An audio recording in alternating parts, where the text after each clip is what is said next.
Eren unes paradetes que senzillament eren uns escrivents que en aquella època n'hi havia sobretot les minyonetes que venien a fer-se la carta als nuvis, veritat?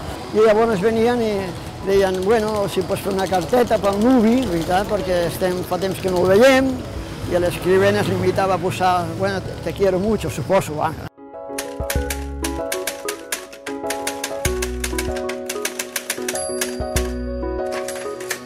Que a la Rambla sempre ha circulat moltíssima gent i venia molta gent que a vegades en vez d'anar a una gestoria, com abans ara que es fa tot gestories i coses, venien a fer-se algun document al mateix escrivent, que eren escrivents, que feien tot, feien de tot.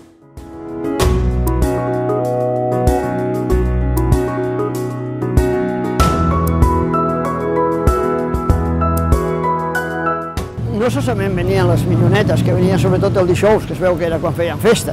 També venien gent que els escrivís una carteta, perquè hi havia gent que no tenien una correcció legal d'escriptura, no?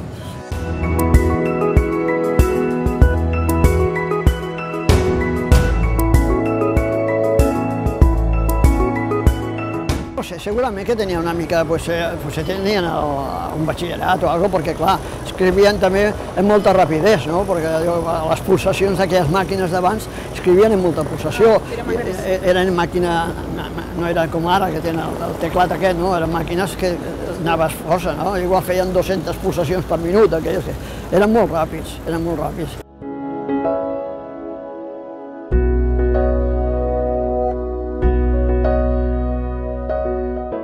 Jo que recordi, sembla que hi havia 4 cabines. El Palau de la Virreina ha fet molts canvis ara i llavors, després de, no sé, X anys, no sé si potser 20 anys van estar aquestes paradetes. Després aquestes paradetes van traslladar a darrere de la plaça, però ara ja, com totes les coses canvien, veritat, ara ja no hi ha paradetes.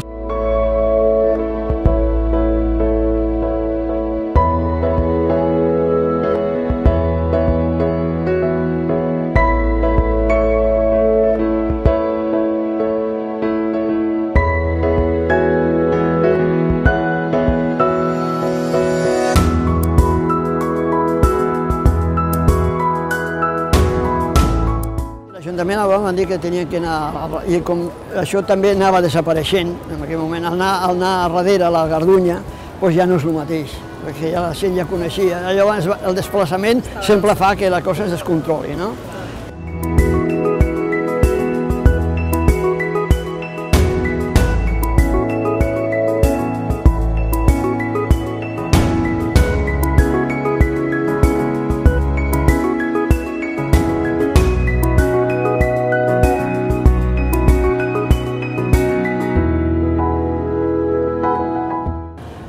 Que, bueno, si voleu fer alguna carta ja ho sabeu, però ara aquí no.